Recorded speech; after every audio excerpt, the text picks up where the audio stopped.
we will interrupt all programs to give you latest news bulletins. Stay tuned to this station.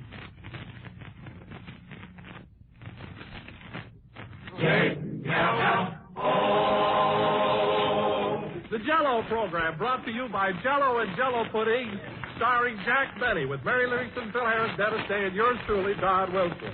The orchestra opens the program with the Gay Ranchero.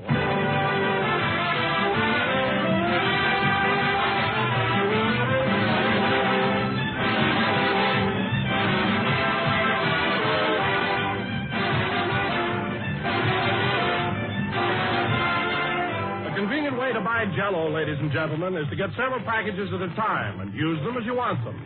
And with the new Jell-O, you can do this without any fear that your supply of Jell-O will lose flavor and freshness as it stands on the pantry shelf. You can now buy a dozen packages of Jell-O at one time and know that they will all stay at the peak of their goodness until you want them. Because today, Jell-O's flavor is locked in. Locked into the Jell-O particles by an exclusive Jell-O process. The tiny Jell-O particles deliver their full-strength flavor to you intact. Now prove it for yourself. Open a package of Jell-O. Notice that there's no telltale aroma, no sign of escaping fragrance and flavor. But the instant you dissolve the Jell-O, you unlock its captive flavor, and out it pours in all its original richness. Tomorrow when you order Jell-O, order several packages. Get all of Jell-O's 6 delicious flavors, and always have a full assortment on hand from which to choose. You can keep Jell-O as long as you please. Its flavor doesn't go away. We put it in, and it's there to stay.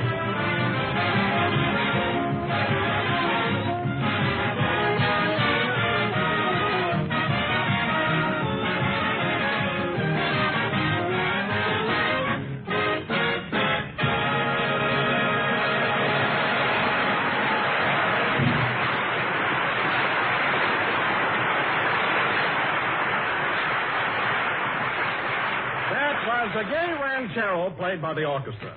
And now, ladies and gentlemen, it is my very great honor to bring you a man who last Sunday on this program gave you what was undoubtedly the finest performance of his acting career. That's right, Dr. Jekyll and Mr. Hyde. So without further ado, I give you the only actor in America who can make Jekyll and Hyde sound like Brenda and Cobina, Jack Benny.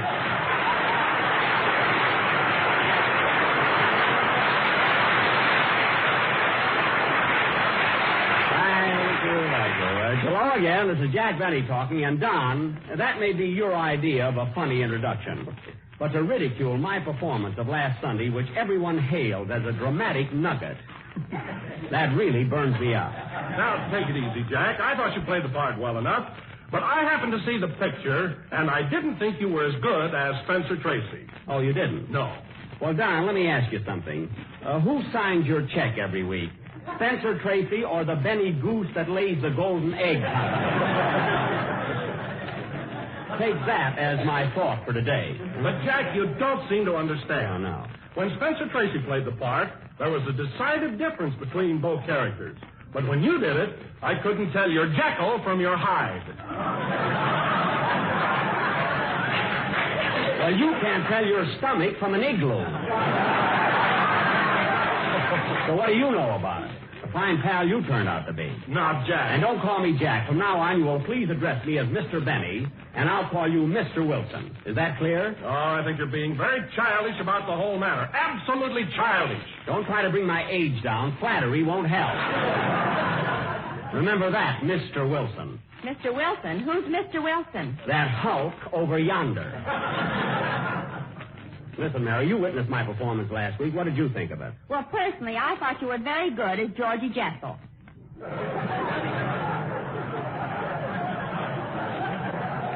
I wasn't Jekyll, I was Jekyll. Dr. Jekyll. Well, in that case, phooey. Phooey? What do you mean, phooey? I don't get it. All right, take the word lovely and fool around with us. Let's see. Lovely, lively, Mr. Benny to you. And let me remind you and Mr. Wilson of something that you both may have forgotten.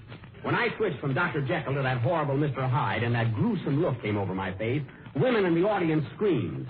One of them even fainted. Well, it won't happen today. They caught that mouse. Oh, then I guess I can take these bicycle clips off my pants.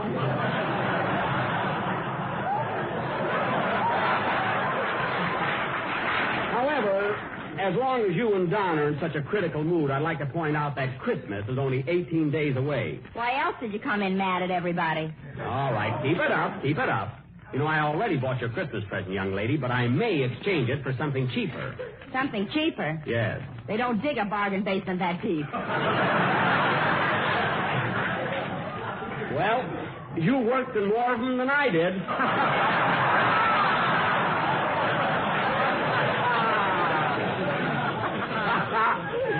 I can go along with a ouch.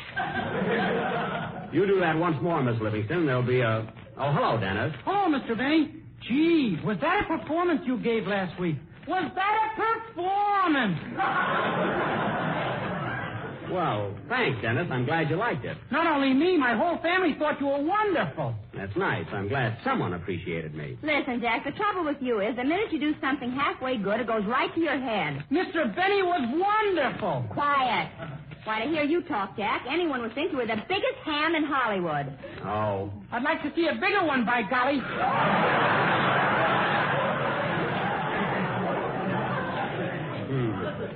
Well, thanks, Dennis. You tried. Anyway, you thought I was good. Oh, marvelous. What a performance. Well, look, kid. I'm making out my Christmas list today, so before singing your song, how about throwing out a few hints? What would you like Uncle Jack to get you? Well, I thought of a few things, but they're pretty expensive. Just name them. You're one person in this cast that deserves the best. Wait till I get my pencil here. Now, what do you want, Dennis? Well, I'd like to have a nice gray suit with a pinstripe. Okay. One gray suit with pinstripe. Anything else? Well, I'd love to have a grand piano to practice my songs on. Okay. One grand piano. Are you sure you got lead in that pencil, Mr. Benny?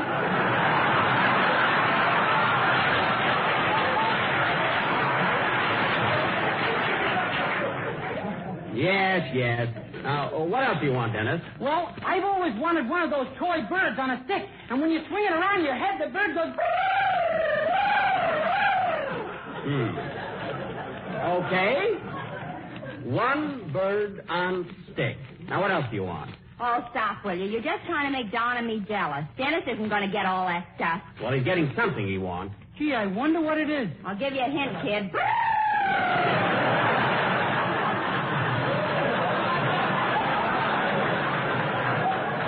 Don't spoil the surprise, for heaven's sake. Now, go ahead with your song, Dennis. Okay. Hold it a minute. Come in. Mr. Benny? Yes. I want to congratulate you on your performance as Mr. Hyde last week. I was so frightened, my hair stood on end.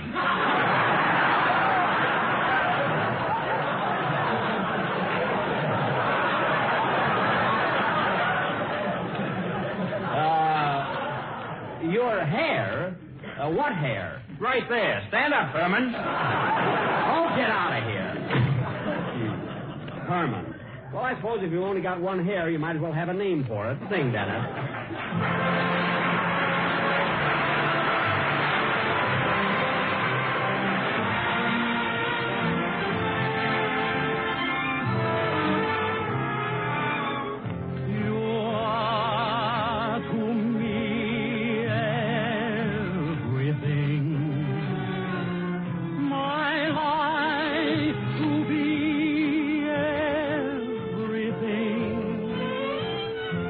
When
that light the fire,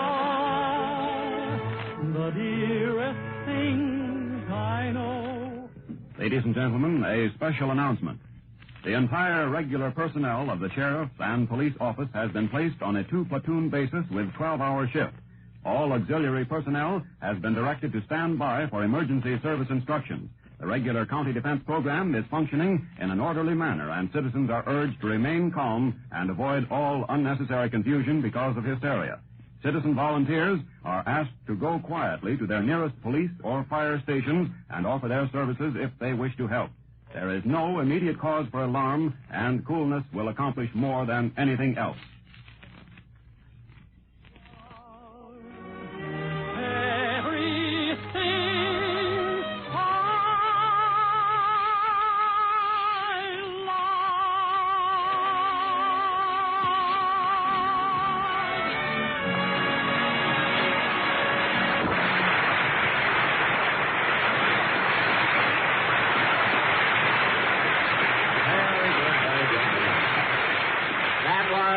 Medley of Everything I Love and All the Things You Are, sung by Dennis Day. Very good, Dennis, but what's the idea of singing 2 songs today, huh? Well, Mr. Benny, I've got 2 girls, and I thought I'd dedicate a number to each of them. 2 girls? Well, that's modern youth for you. You know, Dennis, when I was your age, I was satisfied with only 1 girl. Gussie Bagel Twist.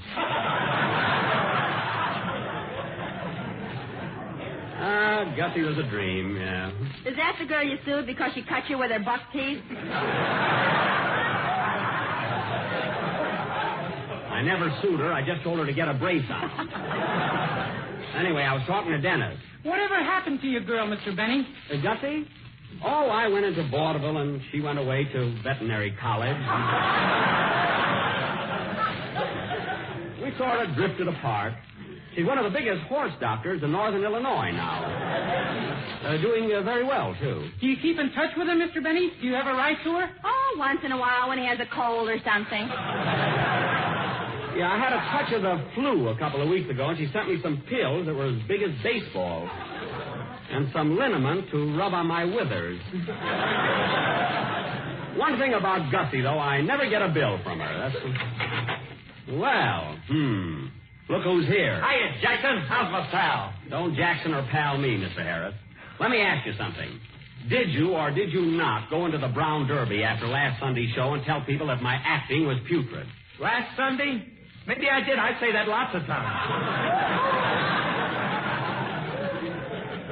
Well, you did. You told everybody at your table that I was very bad as Jekyll and Hyde. How do you know? Because I've got a waiter there that spies for me.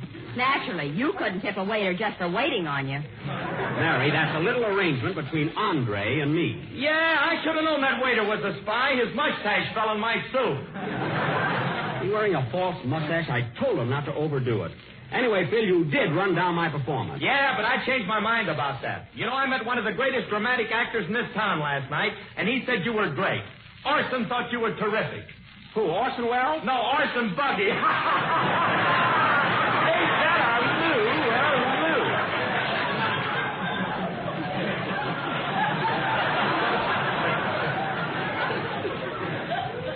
Well, that settles it.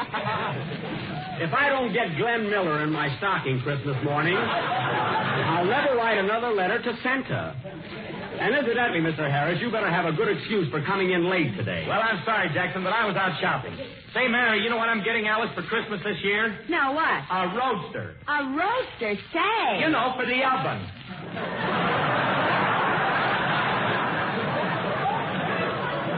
That's a roaster. Buys his wife a roaster for Christmas and calls it a roadster. All right, I'll put wheels on it. That's a Sharpie, eh, Jackson? It's a Sharpie, eh, Jackson? Sharpie. And don't call me Jackson. I'm Mr. Benny to you and to everybody else on this program except Dennis. You mean I can call you Jack? Yes, until I make up with the others. What burns me up, I worked my head off on that play last week and did a swell job. You sure did, Jack. And this little episode just shows me who my friends are. That's telling them, Jack. After all, I had to follow a pretty good actor in that part, Spencer Tracy. Why, I would never have even tried it if we both hadn't won the Academy Award. Wait a minute. When did you ever win the Academy Award? And another thing. I said, when did you ever win the Academy Award? And another thing. Answer my question. When did you win the Academy Award? I wish I had, brother. Would I have you in a spot?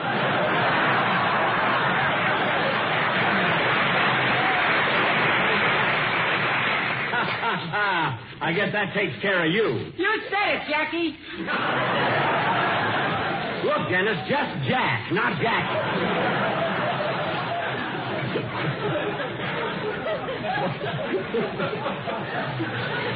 In the minute, she wants to take a whole foot. What a gang. I got a good mind to go home. Oh, for goodness sake, Jack, will you stop acting like a baby? You ought to know the whole thing was a rib. Oh, sure. As a matter of fact, I liked your performance in Jekyll and Hyde so much that I wrote a sequel to it. Well, ain't you the fat little Noel Coward? Who cares what you wrote? And Jack, now get this. As a favor to me, I want you to play the leading part in this drama. I'll tell him when he comes in. You can keep your old sequel. But you've got to help me out, Jack. There's no one else in the cast with sufficient dramatic ability to handle it. Look, I'm not going to... Dramatic, eh? Well, all right, Don, I'll do it. I thought you were mad at him. Never mind. You'd go over Niagara Falls in a Dixie cup if someone told you it was dramatic.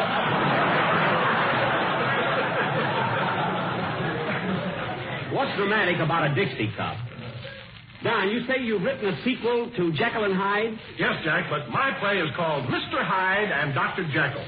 Oh, well, that sounds interesting. Here's the script. Thanks. Just a second, Don. I'll give you a build-up. Chord, please. And now, ladies and gentlemen, Mr. Don Wilson, that eminent American author, has written another of his famous one-act plays.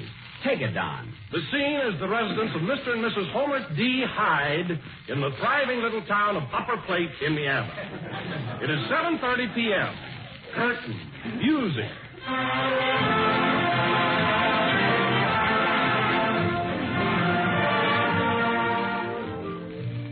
Oh, dear, it's 7:30 and Homer isn't home yet.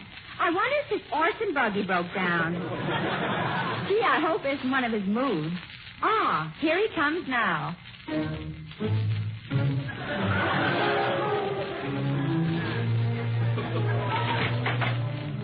Good evening, Homer, dear. You're a little late, aren't you? All right, I'm late. And I'll be late any time I feel like it. Aren't you going to kiss me, darling? Kiss me every night a kiss. I'll kiss you with this umbrella. Ouch! I'm going to bed. Good night. But, Homer, you haven't even said hello to the twins, Otto and Blotto. Say hello to Daddy, children. Hello, Daddy. Hello, Daddy.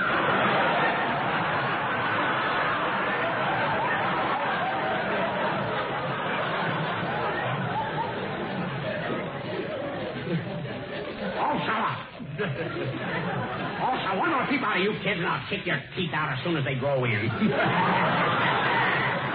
I'm going to bed now. But, Homer, darling, you haven't had your dinner yet. Dinner, every night dinner. I don't want any dinner. But, Homer, dear, at least have some dessert. What kind of dessert? I won't tell you, but I'm sure you like it. Here, have a dish. Very well. I'll try it. But if I eat it and decide I don't like it, someone will be dead. Murdered.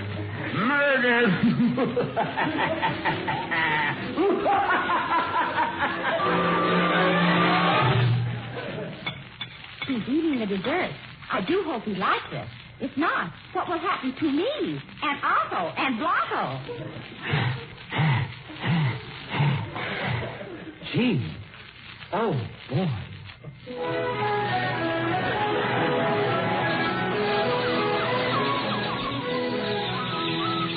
Homer, speak to me. Speak to me. Oh, my darling. That tasted so good. What is the name of that tempting and economical dessert with a new locked-in process?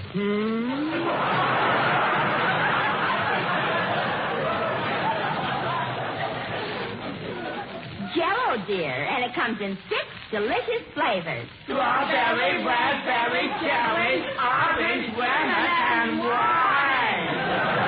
My sons, at last I love you.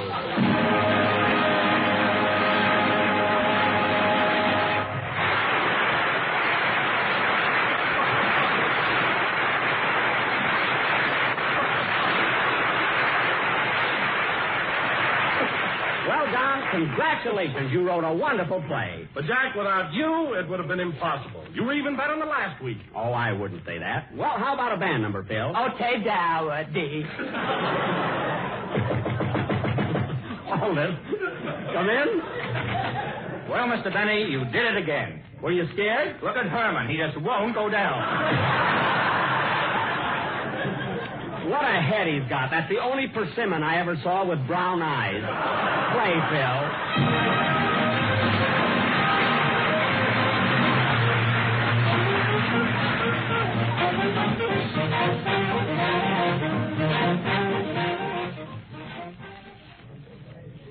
Another war bulletin. Shanghai. The Japanese took over the American Shanghai Power and Light Company this morning. A bulletin from New York. The Japanese news agency broadcast tonight that Japanese Foreign Minister Shigenori Togo summoned U.S. Ambassador Joseph C. Grew and handed to him Japan's reply to Secretary of State Cordell Hull's terms for peace in the Pacific. This news came hours after the bombing of Honolulu. We return you now to Hollywood.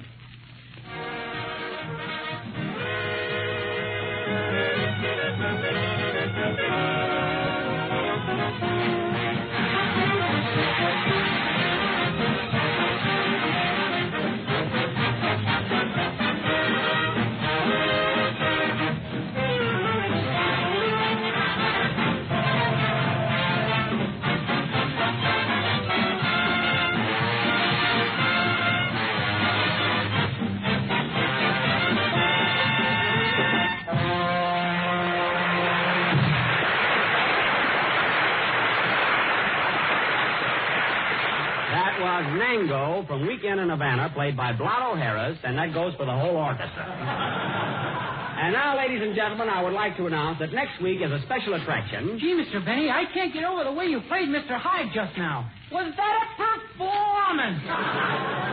It thrilled you, eh, Dennis? I'll say. That crazy laugh just sent shivers right through me. Well. The kid's right, Jackson. How'd you ever learn to do that? Well, Phil, you just have to get into the mood and feel it. You have to imagine that you're a raving maniac. When was the first time you ever did that crazy laugh, Jack? Last year at Santa Anita, he lost 3 races in a row. Never mind. When they caught him, he was chewing down the grandstand like a beaver.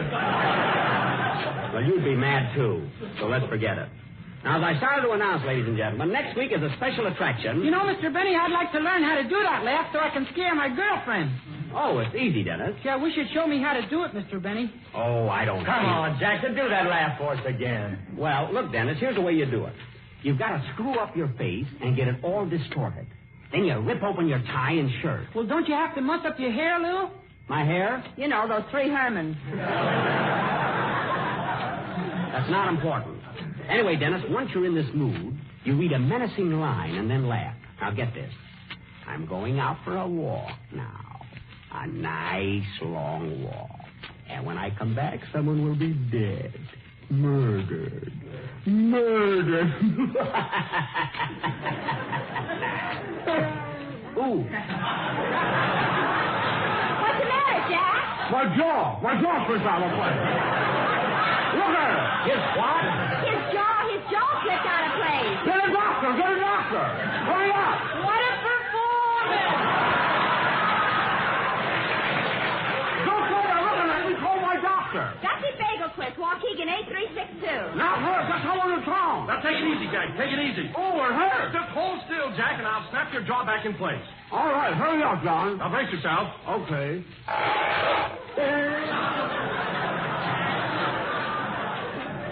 Thanks, Don. Dennis, the next time you want me to show you something, wait till the program's over. Well, it's your own fault for showing off. I wasn't showing off. Phil, well, I got a few left over from last week. Put those fish back in the piano. And now, ladies and gentlemen, as I started to announce before I dislocated my jaw, next week as a special attraction, the Benny Stock Company is going to present... Oh, now what? Hello? Hello, Mr. Benny. This is Rochester. What do you want? Boss, it's no use. I tried and I can't get Carmichael to go to sleep. Rochester, that polar bear's got to go to sleep. He's supposed to have been in hibernation over 10 days ago. Uh-huh. If Carmichael doesn't get to sleep by the middle of this month, he'll be a wreck in the spring. Where is he now? Sitting up in bed reading Esquire. Esquire? Well, take it away from him. Oh, come now, boss. He's been around.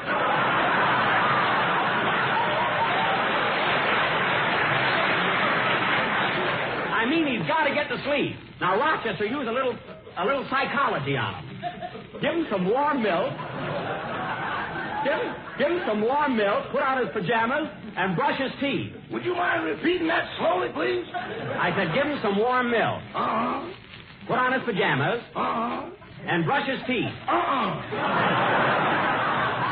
Rochester, what are you afraid of? That bear is as gentle as a lamb. He wouldn't bite you. He wouldn't, eh? No. Then why am I the largest single user of Band-Aids in the USA? Rochester, listen, Carmichael doesn't hate you. He likes you. He likes everybody. Then what happened to the gas man? Nothing happened to the gas man. Carmichael doesn't eat people. You ought to see that letter he wrote Santa Claus. What letter? Dear Santa, please send a fat boy to read the meter.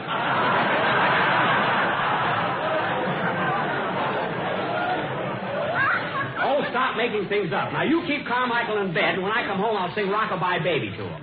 That'll put him to sleep. Okay, so long. So long. Oh, say, boss. Now what? Are you coming home for dinner tonight? Yes. Well, that'll finish up the wild duck. Good. So long. I got to get that bear to sleep before Christmas, or he'll want a present. Play, Phil. Ooh, my jaw.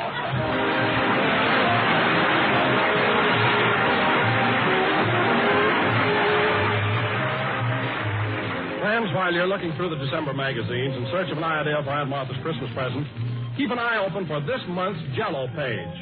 A full page of Jell-O treats illustrated in such rich, glowing colors that it makes your mouth water just to look at it. One of the desserts is called Jack Benny's Special Apricot Ring, and honestly, friends, I think it's just about the grandest-looking dessert Jell-O ever made. It's an easy recipe, too. Just dissolve 1 package of lemon Jell-O in 1 1/4 cups of hot water. Next, add a dash of salt and 3/4 of a cup of syrup from the canned sliced apricots. Then chill until thickened and fold in 2 1/2 cups of the sliced apricots themselves. When molded, serve with a garnishing of whipped cream, apricot quarters, and green maraschino cherries. And there it is, a golden, glistening mold of juicy sliced apricots and sunny lemon Jell-O. Canned apricots and lemon Jell-O are being featured by many grocers all next week. So get them both and make up this delicious treat.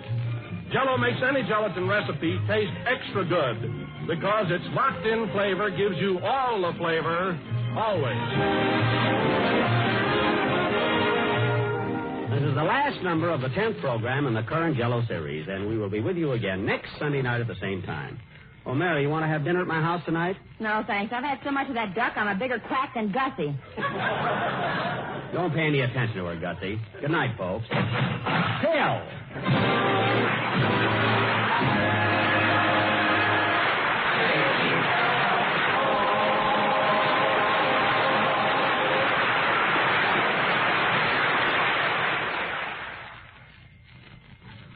Tomorrow, when you visit your grocer's, look at the shelf where you always see those familiar packages of Jell-O.